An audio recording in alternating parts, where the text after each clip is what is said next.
First time ever in a comedy club, I won $50. I only went on a dare. I cried all the way from the comedy club to my house. The girl I was with named Gladys Jacobs said, "Why you crying? It ain't but $50. I said, no, you don't understand. I was born tonight. But I've been asking God my whole life, what's my purpose? I need to find something that I do. I won $50, first time in a comedy club. I went to work the next day, October 9th, and quit my job with $50 in my pocket. Married, twins, $50. My ex-wife said, you can't do that. That's foolishness. Her mother told me, you're not even funny. My mother told me, boy, you don't do stuff like that. You work like your daddy and your brothers. I said, no, Mama, this is what I was born to do. And my mother was saved and, Sunday school teacher, so I believed everything my mama told me. But this one time I said, Mama, I got to go try this. I said, this is it for me. I said, if I don't do this, what I'm gonna do? She said, you're gonna work like your daddy did. Your daddy worked hard. I said, okay, well, I just work hard. But I'm gonna go be something. The only person in my family that believed in me was my father. He said, boy, if you think you can make it, go ahead. And if you need some help, I'll give you 100 every now and then. And I've done nothing since that day except tell jokes. Now, I got in a lot of trouble. By the time I was 30, I was homeless. Because the first year in comedy, I only made $3,500. The next year, I made $5,000. The third year in comedy, I made $6,800. You get homeless real fast like that. So I was trying to make my little money and send it to my wife and kids, but it wasn't enough. So I would just keep $25, enough to stay out there and get to the next gig.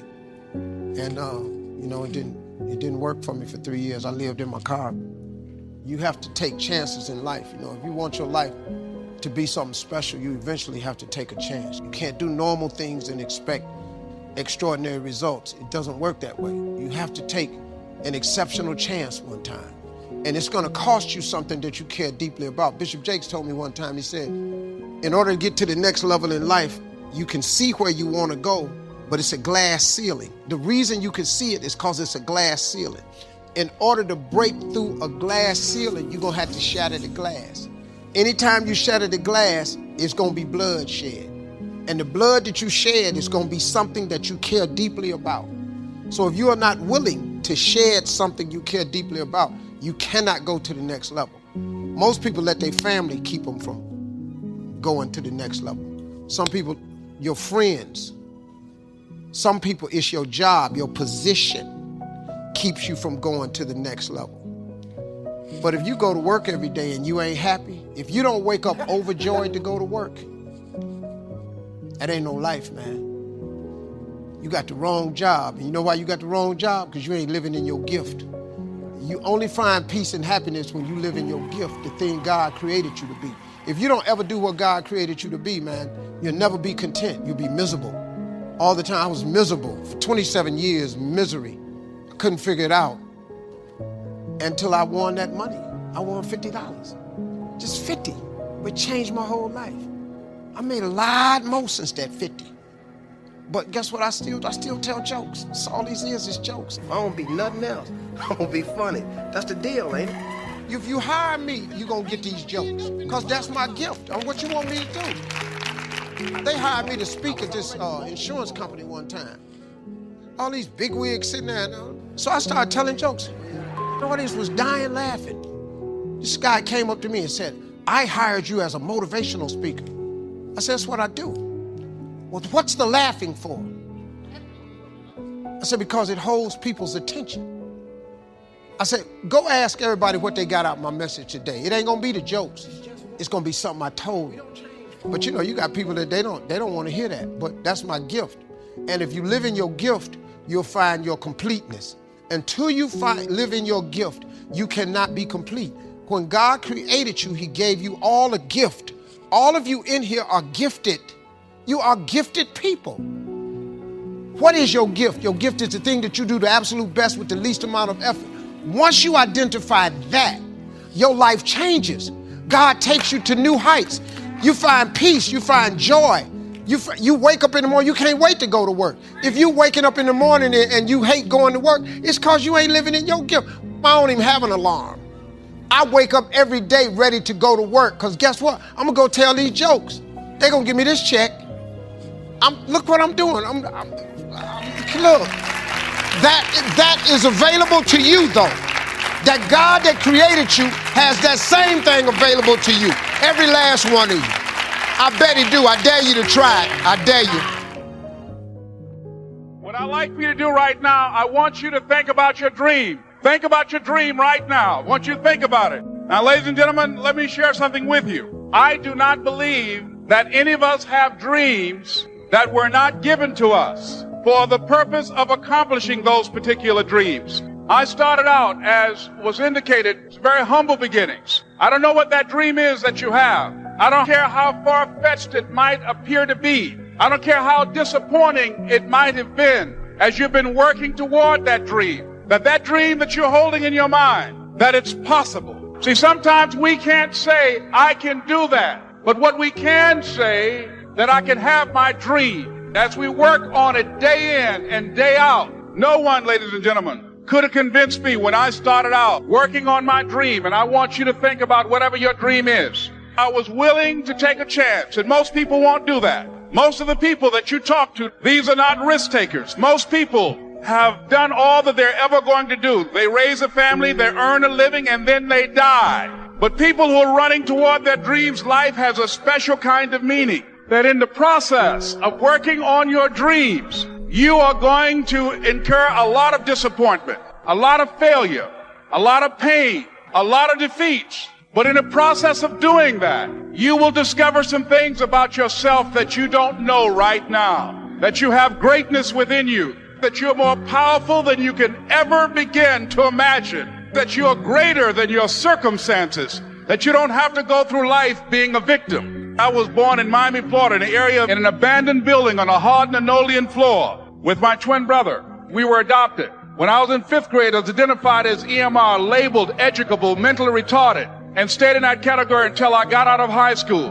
But I met a high school teacher who one day changed my life. I was waiting on another student. When he came in, he said to me, young man, go to the board and write what I'm about to tell you. And I said, I can't do that, sir. He said, why not? I'm not one of your students. He said, it doesn't matter. Follow my directions. I said, I can't do that, sir, because I'm educable, mentally retarded. And he came from behind his desk and he looked at me. Someone's opinion of you does not have to become your reality. I just make mine so simple that it really doesn't have those complications. If on your goal list is a ranch in Montana, and you say, well, if I worked hard and maybe it's my second year of following a entrepreneurial project and I'm doing fairly well, I think maybe I could accomplish that in 5 years. Sure enough, if good things happen, it's down to 3. If it takes me a little longer, maybe that's off in 10. But I just leave it on my list, not to make it an obsession. And then maybe the more I think about it, say, no, not a farm in Montana. An apartment in New York on Park Avenue. I think I'll change to that. I think that makes it easier. Let that inspire you. If goals inspire you to higher achievement of things and occasions and places you want to go and things you want to see and people you want to meet, if only a little of it comes true, but all of it served as inspiration along the way to do better and work harder and say maybe some of these goals will be closer than I thought now, it looks exciting. All of that serves you well. Who cares how close you got? Who cares if you set 200 goals and only got 10? It doesn't really matter. And I think if you make it that easy on yourself, tear up the list if you want to, start over. I've gotten some better information now. I'm not going to go for that. How about something else? I think that's the key. I make it easy. Make a list of what you want and start checking off the things that are easy to get on your list. A lot of little things that you start checking off, and then let the rest of it all unfold. But you might as well dream about, having an upstairs maid and a downstairs maid. If you happen to visit a rich man's home and say, wow, that's the life for me, I'm going to put that on my list. The guy's got a limousine and a driver. You say, wow, someday that's for me. And then later you say, no, this limousine and driver deal, that's not for me. But let it inspire you in the meantime. Why not? Even if you change your mind, threw that out, put in something else. One of my friends brought me on his Learjet the other day from San Jose to Van Nuys, close to my home. I thought, wow, it'd be nice to have a jet like this. But I think it only seats 4 people or 5. It was really small. Then he's got an 8-passenger helicopter, pilot and a co-pilot and 6 passengers. It's the latest state-of-the-art, fine machine. Then I thought I'd like to live in a mansion, have all the stuff. But then I go visit someone who's got the mansion and the security and the servants and the groundskeepers, and this whole house is just almost like chaos. And you have a cup of coffee and you drink it and you can't even set your own coffee cup down. Somebody comes and takes it away. And I say, with my temperament and style, this is really not for me. I've got to live a little more simple life. But for someone else, a house full of servants and groundskeepers and security and the whole entourage, that's for them. But if they wanted it and later changed their mind to live a little more serene life, then that's okay too. Did you ever get that mansion on the hill with all those servants that, yeah, I went for that for a while, but you know, the more I went to some places where people lived like that, the more I thought, no, this is really not for me. Having my fishing line in a tranquil stream in Montana, I think now suits my style a little better. I did a seminar in each city in 13 cities a month. I had the elaborate entourage. It was unbelievable. One day I decided, someday I shall have no office, I shall have no secretary, I shall be free. And sure enough, that day finally arrived. People ask me now, what is your email address? And I say, I do not have one. I do have a website that someone else runs, but I have really simplified my life. A company that I do a lot of business with around the world asked me, do you want an office? I said, no. I said, do you want a secretary? I said, no. Then I did say once, yes, I'm going to have this satellite and put a fax machine in my motorhome so that I can be in touch but out of reach. I want somebody to say, yes, you can contact him, but you can't find him for a while. You know, he's not gone forever, but he's gone for a while. So I do seek solitude, chances to get away. My farm in Idaho, overlooking Snake River, is a great place to get away and deal in agriculture and build a few homes. A little change of pace from flying all around the world. It's exciting for me. But for now, right, I have no office and no secretary and no email address, and so I managed to escape most of it. And I think you just have to really make the hard and fast decisions. I did a speech one time, and the title of my speech was, Today I Am a Wealthy Man. Didn't have much to do with money. But here's what I said. I want you to jot these notes down. Here was number 1. I said I'm wealthy because of my heritage, my parents, my grandparents. My grandmother studied nutrition, passed it on to my mother. Back in those days when my mother studied and practiced nutrition, she was called like a health nut, right? Do you go back that far, right? Your parents or grandparents? They were called health nuts. They were studying vitamins and they were studying this. Mama used to mix up some of this stuff for me and Pop and said, if this don't kill us, I think it'll help. And we're, gagging this stuff down.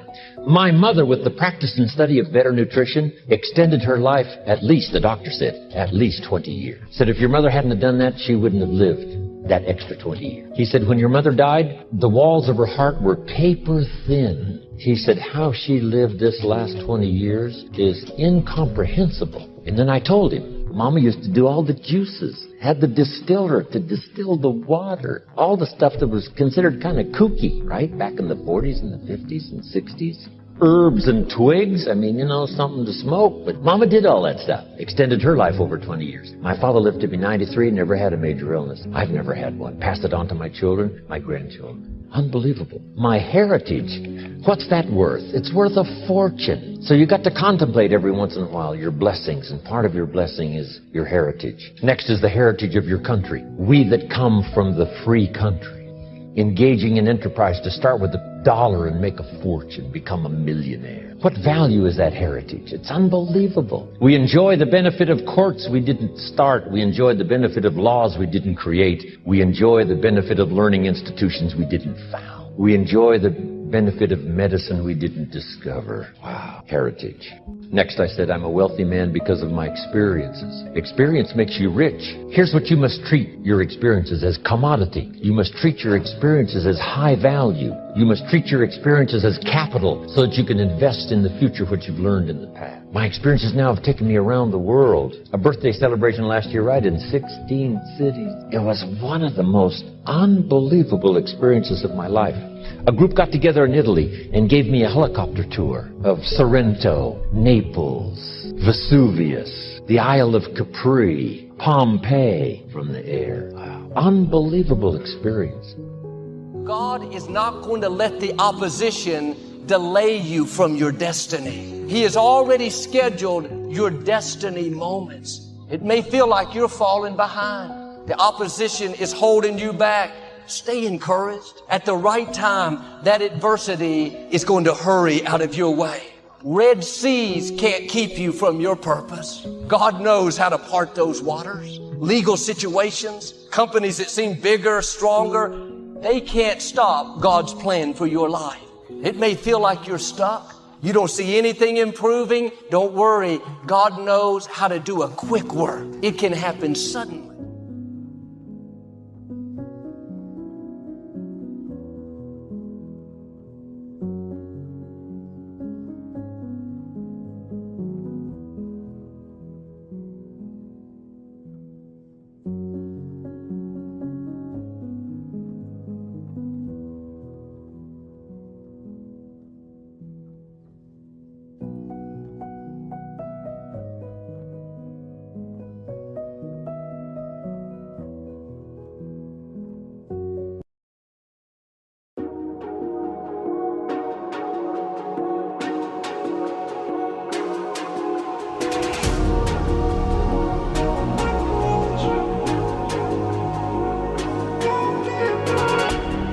I feel raindrops on my hand.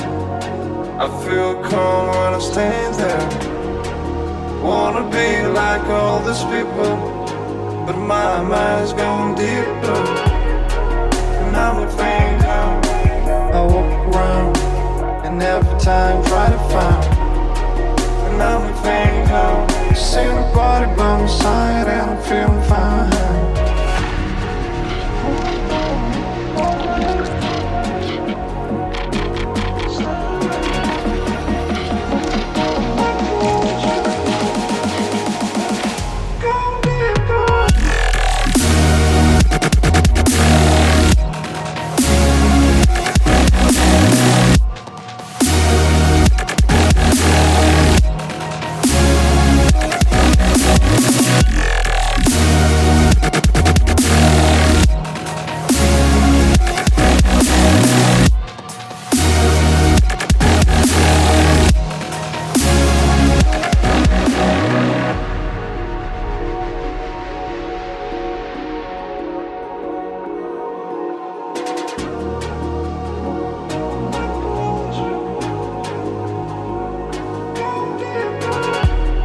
I feel raindrops on my hand. I feel calm when I stand there. Wanna be like all these people, but my mind's gone deeper. And I'm a faint out. I walk around and every time try to find. And I'm a faint out. See nobody by my side and I'm feeling fine.